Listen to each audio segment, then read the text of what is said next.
When I say child and rescue services, what comes to your mind?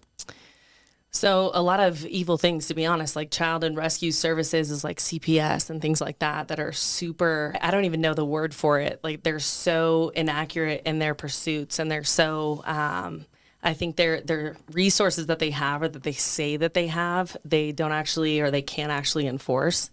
So what comes to mind when you say that is so much evil. I hate to say that, but like just so much evil. Why do you care about children so much? That's a great question. I think that they're some of our most vulnerable, and I'm realizing that through our generation and everything that's going on, we're so responsible for the future. And when you look at our generation or millennials in general, like we've fallen so short that our future is kids, and I'm an aunt of 5. So, I mean, that softens your heart every time, even the 5th time, it's like you get softer and softer and softer and just love kids so much more. So I will always have a sweet spot for kids. But it's nothing as personal as you think. I'm not a mom, unfortunately, yet myself, but I just love kids, and their innocence just really pulls at your heartstrings. They need us more than anybody out there.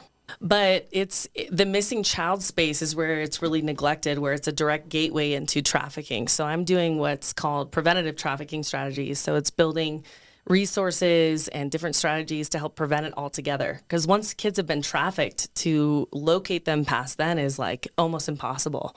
I mean, it can be done for sure, but it's not only expensive and time consuming, but every hour, every minute that goes by when a kid goes missing is so detriment to locating them. So for me, it's completely getting ahead of that entire event and trying to get ahead of what's causing trafficking, or how are we falling so short and millions of kids a year going missing. So it's just building more efficient strategies to prevent the whole scenario altogether. My message would be the reason for us having 2 different sides, or let's say you disagree with everything I'm doing, being able to disagree with one another is why we're free. And so I think that when that piece is taken for such granted, I think that they forced us to hate each other so that we're forced to turn to them. But take some time. If something is unfamiliar to you, where you don't understand it enough to critique it, to that extent, get to know that person and get to know their experiences that have really shifted them into who they are, so that you can better understand. So get to know me, because I want to get to know you. Have you ever wanted to give up? Oh my God. And quit?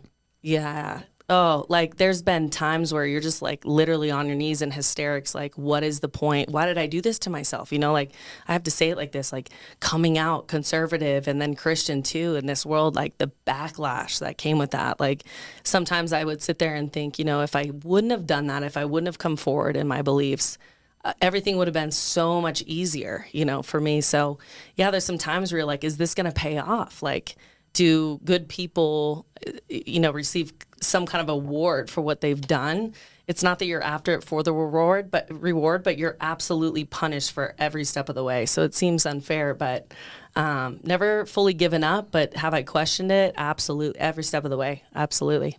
Your beliefs are Christian, correct? Yes. That's safe correct. to say. Yeah. Yeah.